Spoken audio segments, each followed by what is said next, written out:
My name again is Darren McGarvey, and I am the International Baccalaureate Coordinator and the Secondary Gifted Coordinator for Fairmont High School and Kettering City Schools. I'm also the Secondary Curriculum Writer for the Dayton Literary Peace Prize. And on behalf of our administration, staff, and our students, I'd like to welcome you to our school this morning for the 2022 Dayton Literary Peace Prize Author Series, a conversation with Ben Fountain and Andrew Krivak. As the son of a Vietnam veteran, I appreciate novels like The Sojourn and Billy Lynn's Long Halftime Walk, as they tell the stories that my dad was never able to tell. Tim O'Brien's The Things They Carried was my first glimpse into the complexities of war and what my father experienced in a brief yet life-altering part of his life.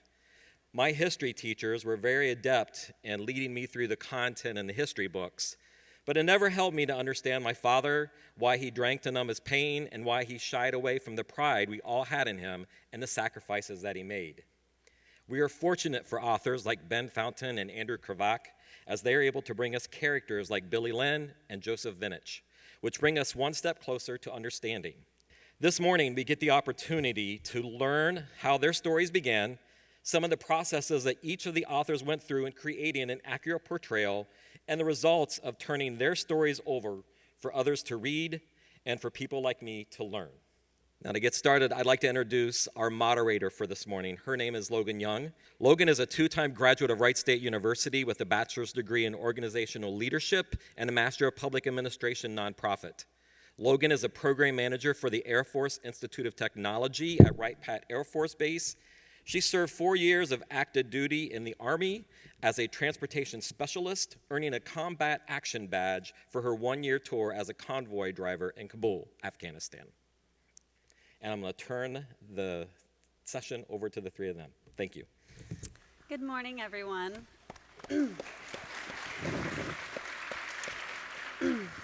So we have with us today Andrew Krivak, who is the author of 4 novels: The Bear, a Mountain Book Competition winner, Massachusetts Book Award winner, Library Read Selection, and NEA Big Read Selection, as well as the freestanding novels of the Darden Trilogy, which include The Sojourn, a National Book Award finalist and winner of both the Chautauqua Prize and Dayton Literary Peace Prize. The Signal Flame, a Chautauqua Prize finalist, and Like the Appearance of Horses, forthcoming from Bellevue Literary Press in May 2023.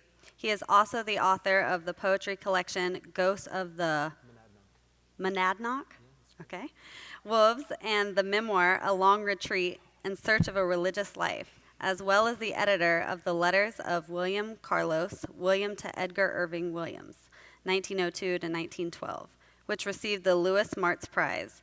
He lives with his wife and 3 children in Somerville, Massachusetts, and Jeffrey, New Hampshire. Ben Fountain was born in Chapel Hill and grew up in eastern North Carolina. A former practicing attorney, he is the author of Brief Encounters with the Che Guevara, which won the PEN/Hemingway Award and the Barnes & Noble Discover Award for fiction, and the novel Billy Lynn's Long Halftime Walk, winner of the National Book Critics Circle Award and the finalist for the National Book Award and runner-up for the Dayton Literary Peace Prize. Billy Lynn was adapted into a feature film directed by 3-time Oscar winner Ang Lee, and Fountain's work has been translated into over 20 languages. His series of essays published in The Guardian on the 2016 U.S. presidential election was subsequently nominated by the editors of The Guardian for the Pulitzer Prize and commentary. He lives in Dallas, Texas. Thank you both for being here. All right. Thank you, Logan. Thank you. So if you could both just give us a brief synopsis about your book. Ben, you want to start? Billy Lynn's Long Halftime Walk follows a squad of American soldiers. They are guests of honor at the Dallas Cowboys Thanksgiving Day game. This takes place in 2004. These particular soldiers were filmed by a Fox News crew performing heroically in Iraq. And so they're brought back to the U.S. for a 2-week victory tour to pump up support for the war. And so the day that we follow them at Texas Stadium, that's the last day of their tour. and then they're getting ready to, and then they'll go straight back to Iraq and back into combat. So on the day that we follow them, Thanksgiving Day, they meet with the owner of the Cowboys. They go down to the locker room. They hang out with the cheerleaders. They take part in the halftime show with Beyonce and Destiny's Child. And it's just a very intense day for them. And so in the midst of that, they are trying to make sense of what they've experienced in Iraq and why America is the way it is, why the world is the way it is. Great, thank you. Andrew? Yeah, thanks. The Sojourn is it's a novel about a young man who's born in Colorado, the child of immigrants from Austria-Hungary at the turn of the 19th to 20th century. And when his mother dies, his father takes him back to old Austria-Hungary and the mountains, the Carpathian Mountains, where he's raised. A sojourn is a period of stay in a place that's not your own. And that's ultimately his sojourn. He's raised by his father, who still has this visions of America. But they herd sheep, and he teaches them how to shoot. When World War I comes along in 1914, he's pulled into the Austrian army and serves as a sharpshooter with a cousin friend of his. The novel essentially unfolds with a very young Joseph Vinich, talking about his time there in the army and how he comes of age. The story is actually told in 1972 when an much older Joseph Vinich is telling you, essentially the reader, about this coming of age, this war story, this time, this period that he spent in Austria-Hungary as a soldier before he came back to the country of his birth, which is America. That's it. Thank you. Yeah. So that leads me into my next question. Your books were very different, yet they both highlight war, and you spoke very differently when you wrote it. So Ben, you wrote in the third person, and Andrew, you kind of wrote in the first person. So how did you change the emotion or the tone to provoke what you wanted your reader to feel? You go first. Okay. Well, the Sojourn actually starts in the third person. I struggled with this. I always struggle with the point of view. So there's a prologue, essentially, which is in the third person and sets up the moment of the morning in which the mother of the child, Joseph Vinich, is killed by a train. I did that because that's a true story. My grandmother's mother was actually killed by a train in Colorado, and she threw her baby boy over the trestle into the river, and a boy named Roy Palmer, he and his buddies were swimming in the Arkansas River in Puebla, Colorado, and they saved him. And my great-grandfather took the children back to Austria-Hungary. But then it jumps to 1972, and I just felt like this had to be a sort of performative novel. It's short. If you were to start reading at about 5 o'clock, it's March 31st, 1972, which was Good Friday. If you were to start reading about 5 o'clock, you'd be done just after midnight or so. If you went straight through and took a rest, I suppose. And that conversation was something I always remember my grandmother sitting in the kitchen talking about. When I initially started, there were 2 people listening to him, then 1 person, and then I realized I don't need anybody there. I just need to have a voice. And so that's a great question about development of point of view, and that's where it is. So do you think the goal of switching to the first person was to sort of provoke more of an emotional response out of the reader? Do you think the person and the tone changed the emotions? Like, had it been continually written in third person, would it have been as sad or? Well, I think, yes, absolutely. It definitely has a more emotive quality. I mean, the great thing about the first person is that you only get that person's point of view. There's no big omniscient umbrella. And so you're listening to Joseph Vinich tell his story because he's the only person who could possibly tell it. And I think that's what I realized. And so I also wanted to get to know my grandfather. I didn't know him. He died before I was born. And I heard so many stories. A lot of this book is just an amalgamation of different stories into one person. And so I just wanted to sort of channel him, for lack of a better word. Yeah. And it took years. and a lot of paring down. But it is what it is now. So Okay. yeah. Yeah, you bring up an interesting point, and while Andrew was speaking, I was thinking Joseph Vinich is telling the story of his youth from the perspective of old age. And so he's got a lifetime of wisdom, experience, education under his belt. And so he can tell the story with a great deal of maturity and reflection and thoughtfulness. Whereas Billy is 19 years old. He was educated in the public schools in Texas, which generally aren't good. Never went to college, doesn't have a whole lot of formal education, but he's a pretty smart cat. He is trying to figure things out. And so I felt like if we were doing it from his first person point of view, that would be fairly limiting. Even though the inarticulate thoughts, the responses, the emotions he's having are pretty sophisticated and subtle and deep and profound, he doesn't yet have the vocabulary to articulate many of these things as such, which doesn't mean he's not feeling or experiencing these things. And so I thought, I want a certain level of narrative voice, which is telling the reader or articulating for the reader exactly what Billy is going through. If you could sit Billy down at any one point in the story and say, okay, what exactly are you feeling? What exactly are you thinking?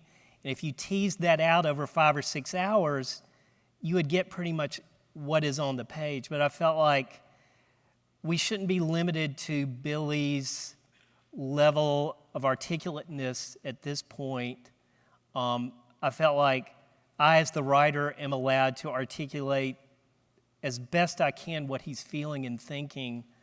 And, that's close third-person point of view, where you're zeroing in on this person's experience and presenting it in terms that might be different from what the character itself, how they would put it. And yet, hopefully, you're staying true to the experience. Great, thank you. I thought it was interesting that your book takes place in World War I, yours in, present-day war, post-war, Iraq, Afghanistan war. However, they both have the theme of desertion, which I find interesting because the World War I wasn't as voluntary, it's more voluntold. And, nowadays, Iraq, Afghanistan, most people voluntarily, went to war, knew what they were getting themselves into, so they thought. So I found it very interesting that desertion was a common theme. Why do you both think that that was important to put or mention in your books? You want me to go first? Yeah, you go first this time. Okay. Well, I'm a desperate writer. And by that I mean I don't know what's going to happen next. And believe me, the last thing I was thinking of when I was trying to write this book was that someday it might be read in classrooms. And I think by the time a book does get to you in the classroom, there's a certain inevitability on the page. Well, of course it's that way. It's printed here on the page. It couldn't be any other way. But when you're in the middle of trying to write it, at least I am hanging on by my fingertips. And I'll tell you frankly, there was a problem with the last third of the book. It's once you get past the halftime show, what happens? Mm-hmm. And so I thought, well, there needs to be a narrative engine to carry us through the last third of the book. And so I tried this and I tried that. And then I thought, well, what if we present him with a choice? Is he going to go back or not? And to try to make that choice, resonate as much as possible. And so, just out of desperation, I turned to that, and was ultimately pretty satisfied with the way it turned out. So there was no great, profound thought process there. It was just me trying to keep the book going. I love that end. But I mean, I'm glad that you explained that because there's a real, there's a real depth to that. that discernment process in Billy Lynn. And what does it come down to? It's basically Faison saying, Yeah, hey, exactly. what do you mean? Yeah. So in the Sojourn, it's not desertion so much as it's that moment of like, why am I doing this? So Joseph Vinich and Zli Pes, they go off together, and Zli is Joseph looks up to him. They're raised together. They do everything together. And since you've all read it, I can ruin the moment where when Zli Pes is killed as a sharpshooter, Joseph is like, I can just leave now. I can walk home. Which he ultimately does at the end of the novel. But I can walk away from all of this nonsense. I had been to Fort Sherrill in what is now Italy. And I would look out at the mountains, the Austrian Alps there, and just be like, wow, you could just walk and get lost in this place. So when I imagined that scene, and again, it was just problem solving, I had to get Joseph Vinich to the Piave River, where he surrenders to Italian and English soldiers. Because my grandfather, I don't know that he ever surrendered, but he survived a prisoner of war camp. He had his finger shot off, broken and shot off. And I just wondered, like, what does a gunner do to survive that battle and emerge with that sort of wound? And I thought, he did this. I don't want to die, because the Italians and the English were just storming the banks. Anyway, so it just seemed like the place where he would quite naturally, at the death of his best friend, his brother, essentially, say, I'm done. I'm going to go. This is it. It's not what I thought it would be. The empire means nothing to me. But, in the walk down back to the fort, he realizes, in fact, this is what he signed up for. This is what he's here. This is part of his sojourn in the old country. Right. And becomes just another rifleman on the river. Well, I think you guys inadvertently tapped something that, no one really talks about. That's not really something, war is so glorified and so proud, and everyone just really praises it. So desertion is not a topic that people typically associate with war. But having experienced it and knowing, tons of veterans who've experienced it, it does cross your mind almost on a regular basis. I don't need this crap. Why am I here? I should just go AWOL. It's AWOL now. We don't say desertion. That's a dirty word. But AWOL, you can live with AWOL. So I just think that it's a very real internal dilemma that you do struggle with, especially when it's so mundane. And when is it going to end? You don't, war doesn't have a timeline, So when you're deployed, I can remember them running down I was cleaning my truck, and some people ran down and were like, they killed Osama bin Laden. And I'm like, cool. We're not going home.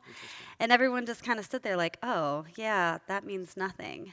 And so it's just something you think of constantly, like, how much longer do I have to do this? And sure, you have your contract, but, you do constantly think, should I just leave and never come back? So I think you guys really tapped into something without realizing that is a very real, continual thought, at least. I mean, you obviously... Not a lot of people do it, but there are some that follow through, and there are some that struggle with that just as a response to that situation. So you both have male protagonists, but you choose to include very influential female characters. Could you talk about your female characters and how important they were to your stories? My turn. Well, my female character is the mother who appears constantly in the dreams of Joseph Vinich. And I don't know why. I mean, I just supposed, again, I feel like I just wanted to evoke these people I never knew, and wanted to give them personalities. And I just suspected that a young man whose mother had died before he was capable of knowing her would find ways of evoking her himself. And I think that you have to be careful as a writer with the dream. It's done poorly. I think it has a great role, and I've seen it. I've read books in which it's done well, and I tried to do the best I could with that. But I wanted to have that internal, again, another internal story, that consciousness, that desire to know. She's really becomes another touchstone for which way should I go? And so I just imagine that would be a way in which Joseph Vinich would reach out to her, and she would know. Yeah, I think that's it. There's another female. Sorry, there's another female in the book though as well that Joseph really bonds with, and another tragedy follows him meeting her, and she sort of played a similar role as the mother. Was there any intentional relation to the two with their roles? No, I'll tell you, my mother passed away before the book was actually out, but she read the galleys, and she was the one who just kept, my grandmother told me a lot of stories, and my mother would tell me more and more and keep it. And I remember when she said to me at one point, you need more passion here. And she was kind of a literary mentor for me growing up, and I just thought, okay, that's good advice. So again, I'm trying to create a larger three-dimensional drama, if you will, So, yeah. Yeah, three women. Billy's mom, Billy's sister, and Billy's cheerleader. And, this is a book that focuses on a squad of U.S. soldiers. They're all men. And I was trying to give the women more pages because I felt like Billy's sister, Catherine, deserved more pages. She felt like a strong presence in the book. But in the end, it ended up being what it was. And I hope the pages they do get, do the work they're supposed to do. Billy's mom is kind of beat down. Billy's sister has been through a crisis of her own. And you could say the scales have fallen from her eyes. She's seeing things clearly for what they are. She's seeing, the phoniness of much of American society for the first time. And she, by the end of the book, is pleading with Billy, don't capitulate to the phoniness. She's the one who's saying, leave, desert, because your life is worth so much more than this product that America is trying to sell its people using you as a prop. Right, the cheerleader. My feeling was, why not? We're at a Dallas Cowboys football game, and you have, for better or worse, the iconic image not just of the American cheerleader, but a Dallas Cowboys cheerleader. And I thought it would be a cop-out if we didn't have some kind of encounter between Billy and the cheerleaders, and maybe one cheerleader in particular. And everybody is kind of a cliche in the book, but of course they have to be because they're all in costume. They're all acting out roles. Billy is in his uniform, that's a costume. The cheerleaders are in their uniforms, that's a costume. The football players are in their uniforms, that's a costume. The fans are dressed up in their, fan gear, that's a costume. Everybody is acting according to a type. What interests me are the moments when they bust out of that type, when they step outside of the cliche and something genuine is trying to come through. So with Faison the cheerleader, she's a cheerleader through and through.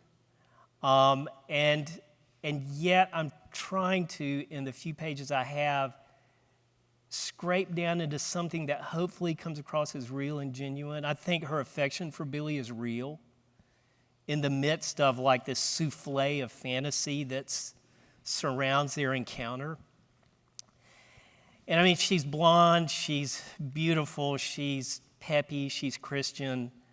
It's just so much of a cliche. And then when they were making the movie, people would say it's so much of a cliche. All right, they got a former Dallas Cowboys cheerleader to advise on the set, like for cheerleading routines and demeanor, this and that, and she was Faison. She was blonde, she was beautiful, she was peppy, she was Christian. And I got to know her, and I was thinking, you might as well just have sprung out of my head. Because you are Faison. She said, I've never said a curse word in my life. And I believed it. I don't think she has. And so, I mean, I think sometimes as writers we have these experiences where we create a character and then a year or 2 or 5 years later, they show up in our lives. Yeah, it's spooky. Yeah. Yeah. Well said. So I found it interesting, too, that neither of you experienced war yourselves. However, you captured it perfectly. I was really impressed with the thoughts that went through Billy Lynn's head, because I can remember thinking all of those thoughts. My favorite part was, I called them word clouds, where they were just all over the page, and they were elongated and exaggerated, and I was like, wow, that's a perfect way to describe what it feels like when people come up to you and are like, thank you for your service, we know nothing about you, but you're awesome. Like, I could be a piece of crap soldier for all you know. I could be a deserter. So it was really fascinating how well you both captured that, and then just the emotions and the determination in Yosef's character, and Zli as well. I just think you guys really did that beautifully. So both of you chose to go 2 totally different routes. You really kind of were serious and tragic, and you were kind of lighthearted and satire. So what was it like as writers to work on books about difficult experiences with war, especially having not experienced it personally? My turn. Well, Okay. Yeah. Again, I'm a desperate writer, and so I am accessing anything and everything that comes my way that might help me portray this particular experience in a genuine way. And even though I've never been in combat, I, like everybody else in here, or if you haven't, you will, experience moments of emergency and crisis, and physical emergency, physical crisis. And so you think about those, and you kind of walk around with those in your head, trying to unpack exactly what that experience was, and then you try to get it on the page. There's this thing called method acting, where the actor or actress, they try to tap into their own experiences that are similar to what they're portraying on the stage or on film. And so I'm kind of a method writer, where even if I haven't had that exact experience, I'm looking for some similarity in my own experience. And that's one of the places I'll go to, to try to get it on the page in a correct way. But for you, I thought it was interesting. I've read a lot of veteran books, because why not? And most of them are more like yours. They're tragic, or they're real emotional, or they may be not so emotional, but sort of aggressive feeling. I read this one. It was a Marine book, and it was just very intense, not sad or anything. But you went a very different route. I have never read a satire military veteran book at all. So why did you choose to kind of make it a little bit more lighthearted? Well, let's face it, life is sick and absurd. There's just a lot of things in life that don't make sense. Contemporary life is just one damn thing after another. And so you put somebody in the military and in combat, and then you bring them back and stick them in the maw of the great fantasy industrial complex and trot them out and use them as props. It's an insane situation. And the soldiers are aware of that. They're alive to the insanity of what they're being put through. And a lot of it is egregious and tragic and very difficult to handle. A lot of it is just ridiculous and absurd and funny. And so, it's like 88 keys on the piano keyboard. I like books where all 88 keys are being played, because I think, human emotion, human experience, it's varied. It's complex, it's layered, it's dense. So many things are going on at any one particular time in a person's life. So just to focus on one just to focus on the dread and the dire. I mean, sometimes that's called for, but I think most human experience is much more varied and complex than that. I mean, there's going to be humor and absurdity mixed in with even the most dreadful experiences. Thank you. So both of my grandfathers fought in World War I. My father was in World War II. My older brothers were facing draft to Vietnam. And so when I was a boy, in the early 70s, I thought, okay, this is what you do. You grow up in America and you go off to a war, and what will be mine? That didn't shake out as such. And so when I began to conceive of the Sojourn, I just started doing a lot of research. I had already done academic work and written a work of nonfiction, and so I knew how to do the research. But it's different, and for any future writers out there, the one thing I think any writer would tell you is read as much as you possibly can. Read for what you like, read for what you don't like, but also read for a kind of tone. You learn to read as a writer. And so I was absorbing everything I possibly could about World War I. Memoirs, I read so many memoirs to see what, if in that first person point of view, what's the tone? I was at the War Museum in London. The arms curator there let me hold a Mannlicher 95.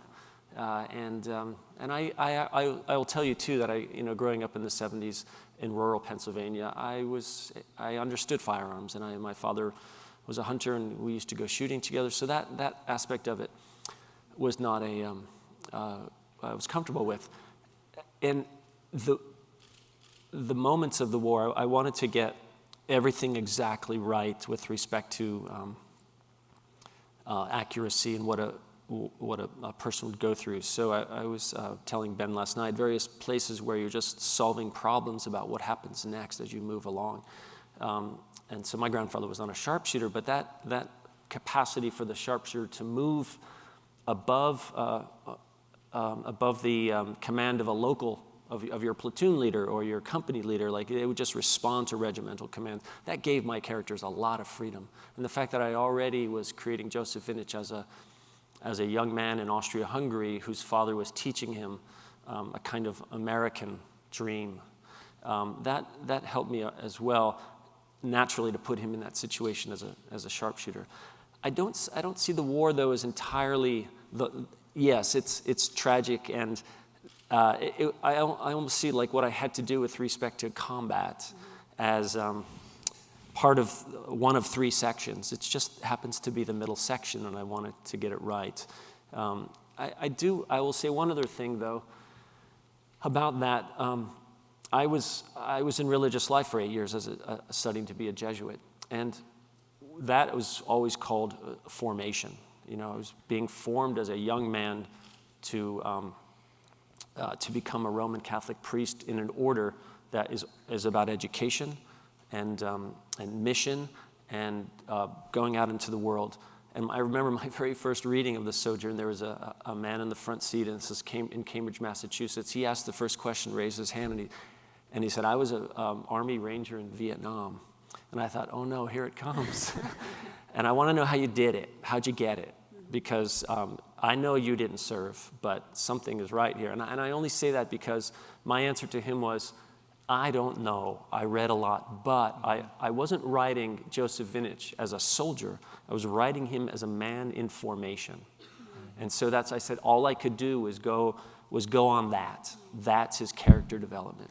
But just to go back to the one other thing about your question about the love interest, that third section with the Roma girl, I wanted to sort of tone down as well, not just passion, but the ways in which the tragedy and the sort of relentlessness of the death in the war, the body count, if you will.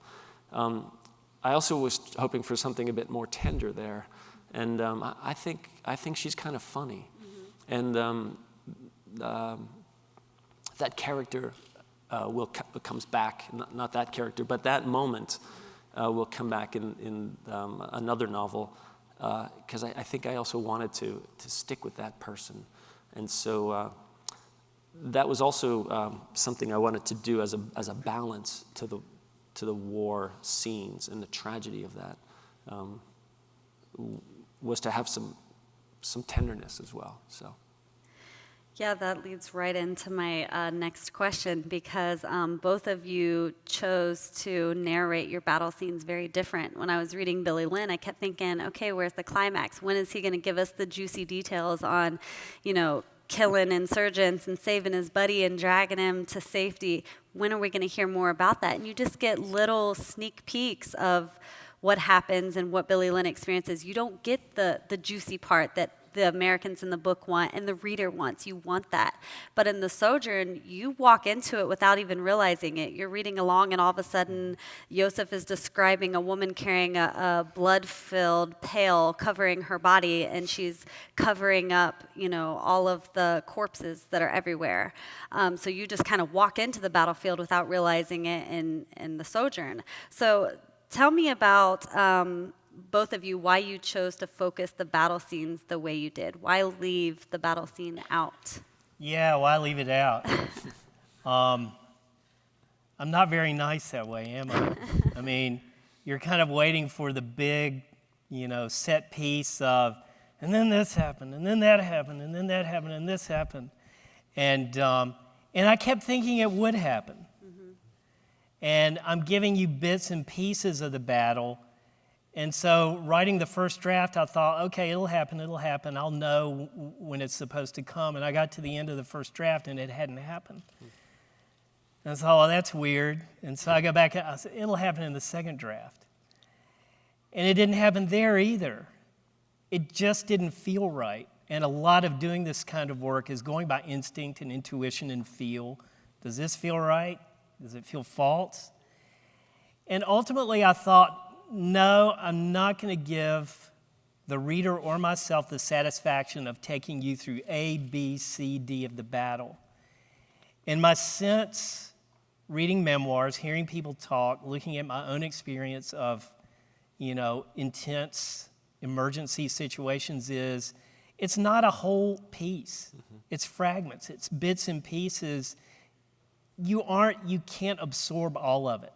And so after the experience, you're just going to have fragments, bits and pieces. It's not going to cohere.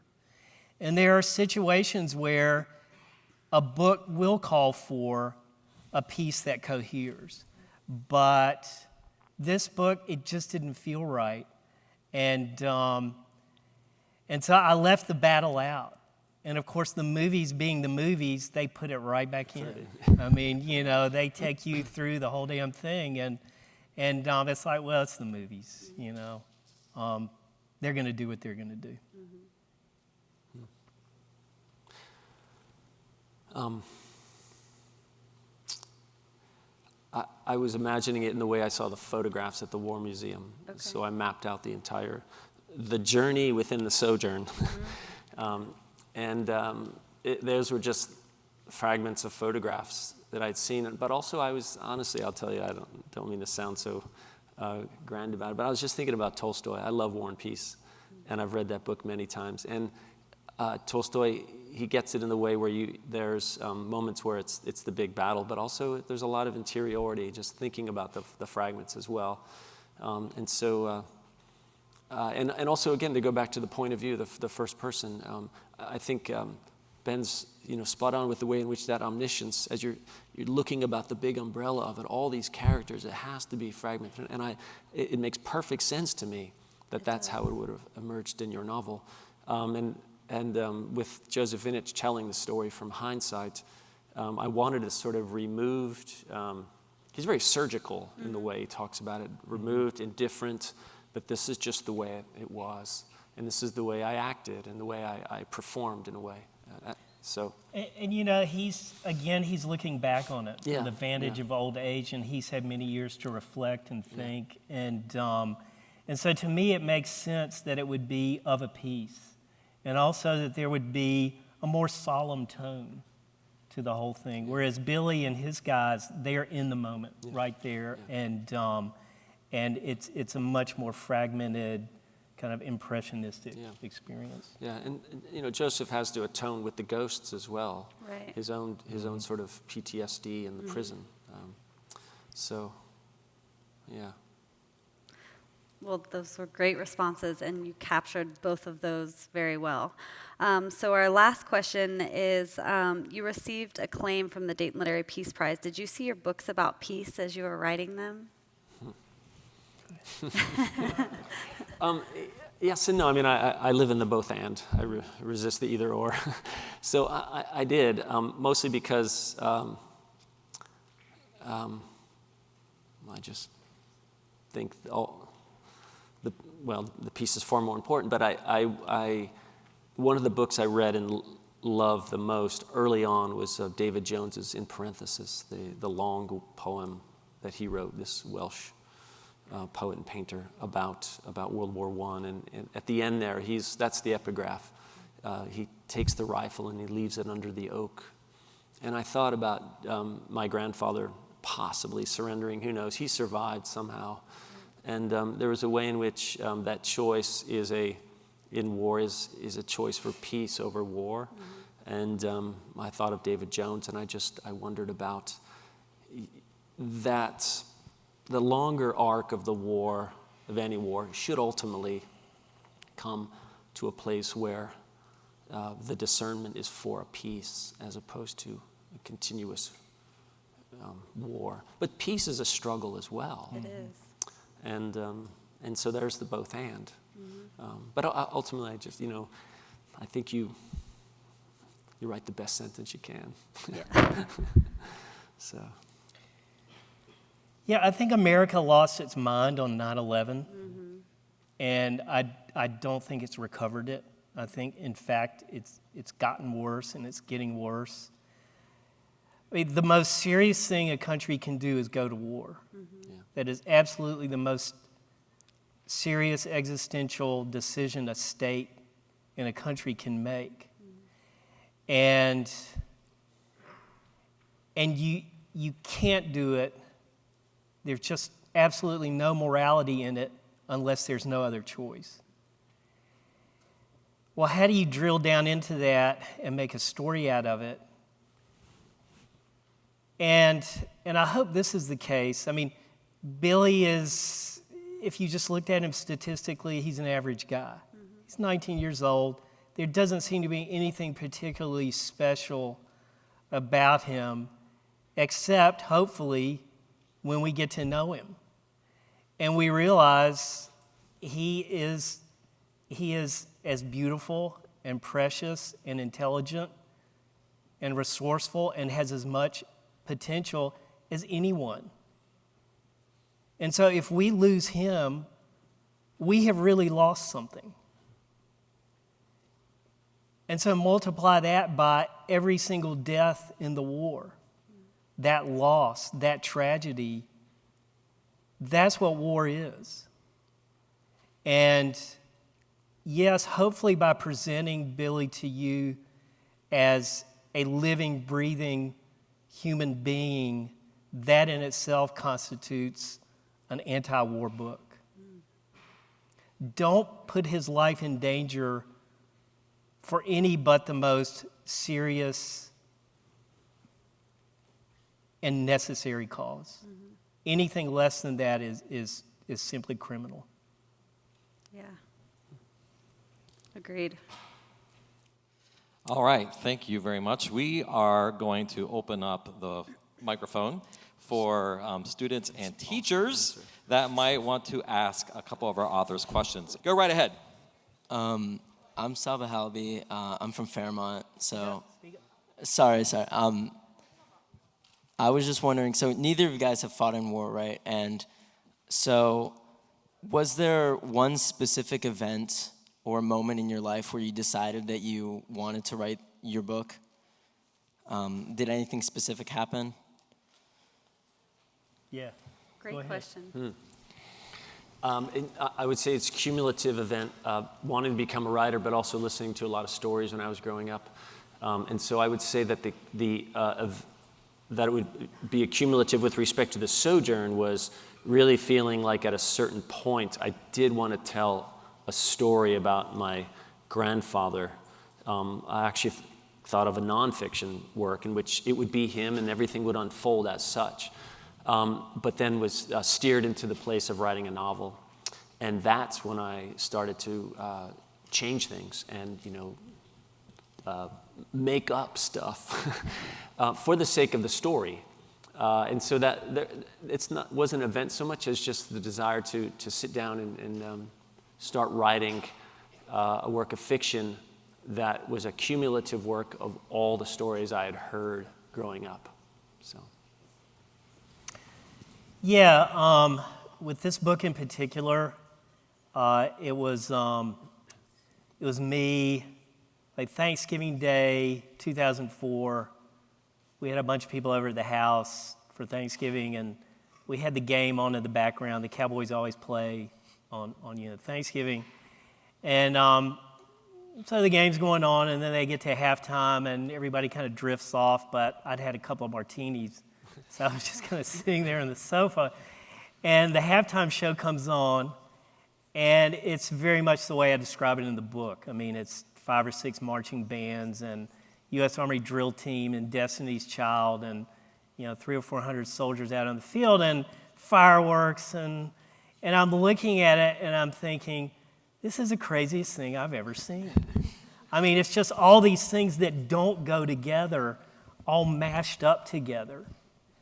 And just seeing the soldiers in the middle of this, like, extravaganza, this mashup of over-the-top pageantry, I thought, well, it's crazy. It's also just another normal day in America.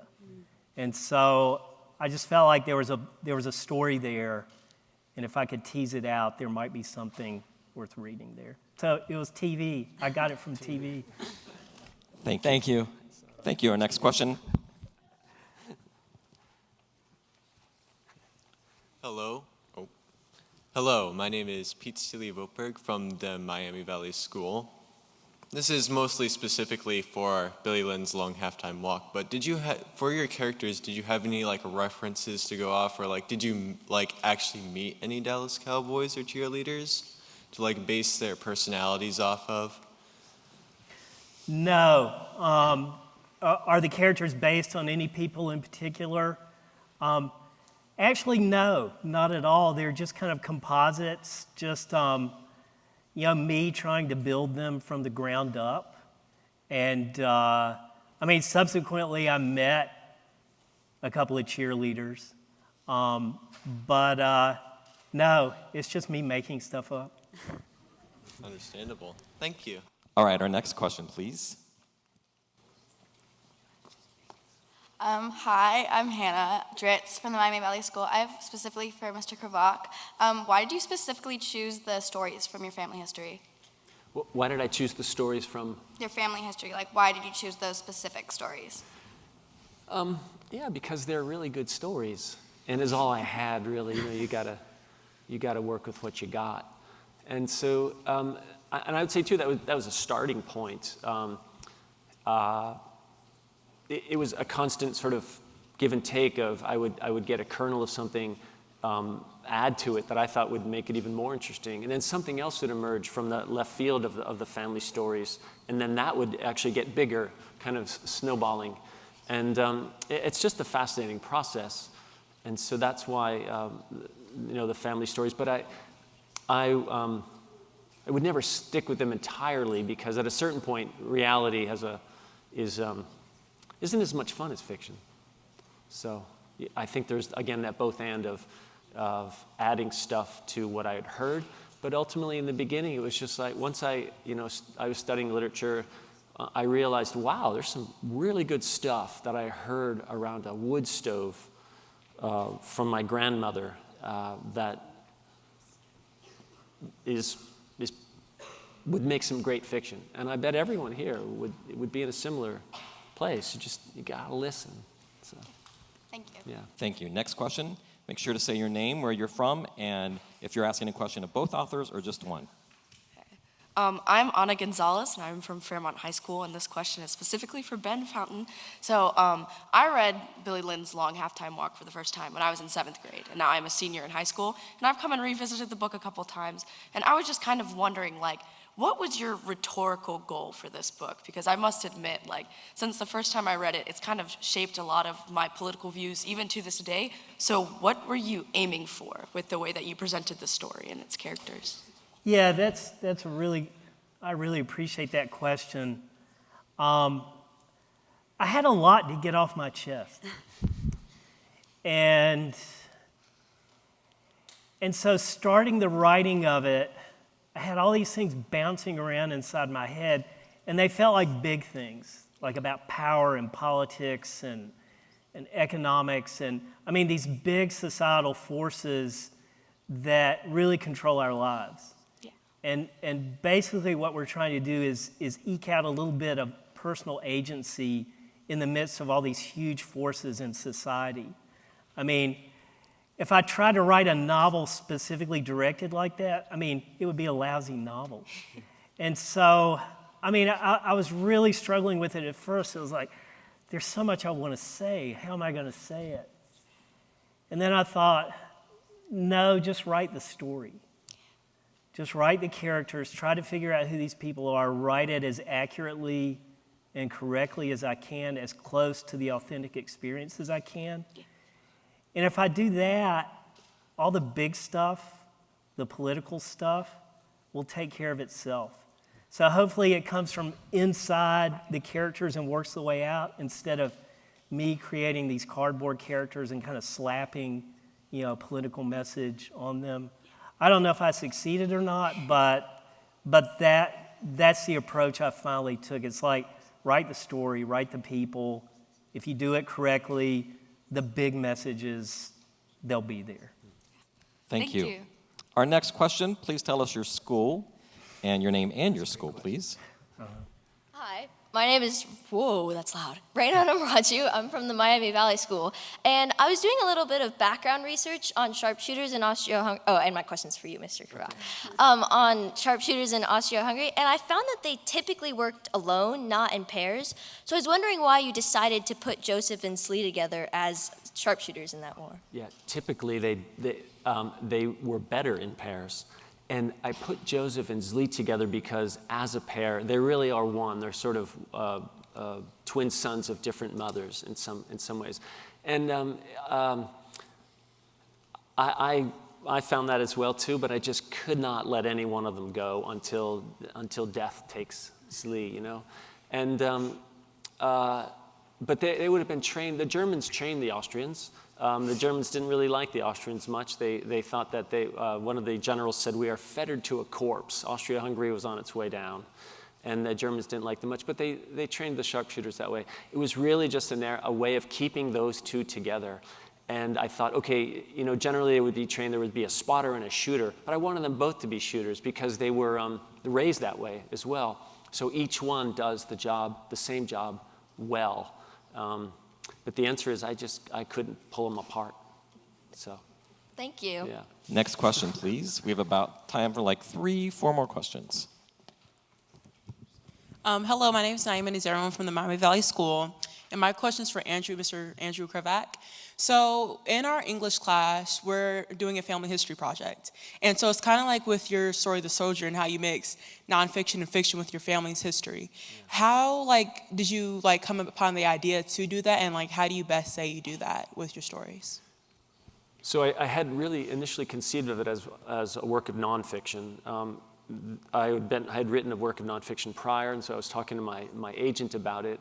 And after I told her the story that I was thinking about a historical account of my grandfather being conscripted in the army, being captured by the Italians. He was a prisoner of war for 6 months, long enough to learn Italian, and then walked home to check what was now the new Czechoslovakia. And there was a long silence on the other end of the line. She said, "It sounds like you want to write a novel." And so once I got permission to do that, it then became an act of creativity, really. And so I imagined a much bigger epic thing where I would keep I would fictionalize the events, but that wasn't working at all. I think much of what Ben was saying in the previous question was you have to let the authenticity emerge. And so as I mentioned before that there was an amalgamation of all the characters. Joseph Vinich he's my grandmother, he's my grandmother, he's my great uncle. There's a lot of, he's people I read about in books. He's a character from Edmund Blunden's Undertones of War. All those things into one person.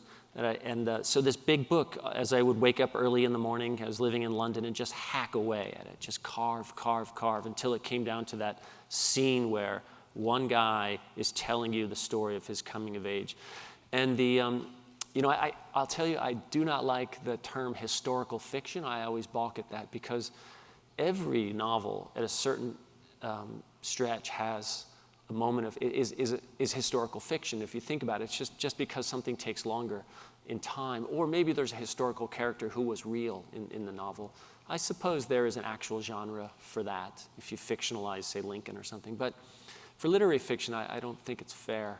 So, but again, this question of authenticity, what happens at the time, like the previous question about the sharpshooters, those things were working constantly back and forth about what can I do, what do I have to give up in order to make it authentic. And so I think my answer for you is just the writing process for me was just one in which I kept honing until both things, the fiction and the nonfiction, the fictive character and the historical people whose DNA is part of that, came together just to make that 118-page book. Did that answer your question? Yes. Thank you. Okay. Thank you. We have time for one more question. Well, now I have the pressure of being last. My name is Mackenzie. I go to the Miami Valley School. And I guess my question is pretty general. Just, when you hear writing and creating a novel, it's often described as such a solitary activity. And yet the way that you two speak on your books, you focus so much on the connections and the relationships that constructed that. So I guess if you could just speak on those relationships and how they influenced you. Yeah, you go through the world, you experience what you experience, and then the work we do, the work we've chosen, or the work that's chosen us, is a big part of it is we go sit down in a room and we try to make a story out of it. And it's solitary, but it's not lonely. And actually, it's the hardest work I've ever tried to do, but it's also the most satisfying. It's just the nature of the beast. But in order to have stories to write about, we have to put ourselves out in the world, and so it's a little bit of a schizophrenic existence. Actually, you're out in the world, and then you come back and you sit quietly, and you try to think and reflect and get it on the page. So it's that's our life. Apparently, there's a letter in which Saul Bellow says to Philip Roth, "Phil, we have the best job in the world because we get to be alone in a room with words." And I think as a writer, you got to want that. But at the same time, if you do that all the time, then you're not a writer. Then there's some pathology there, right? So, it's. I think characters, you have to see. Be careful about being around writers because they're watching you, and you have to be a watcher. You have to be out in the world looking and being a part of that. My son calls me the most extroverted introvert he's ever met, and and so and then just again, a previous student that's just listening. I think I just love to kind of listen to people and see what's up, and then every experience turns into this sort of like you become a walking notebook, and it turns out like I'll just say this, and then you're gonna go the Roma woman. my wife gave birth to my daughter in our car. And that happened while I was working on that section, and I went back and I rewrote the whole thing because now I had that. And just about a week ago, on this novel. I'm just in that composition stage, which I really love. I couldn't sleep because I'd spoken to my aunt previously about her father, and she told me something that was just amazing about his last words. And I got up at 3 in the morning and I went down to my office and I just started writing. And when my wife woke up, and I said, thank you for letting me do what I do, because I just had one of the best writing days ever, and it wasn't even 6 o'clock in the morning yet. So there you go. Thank you. Let's hear it for Loghan and Andrew and Ben.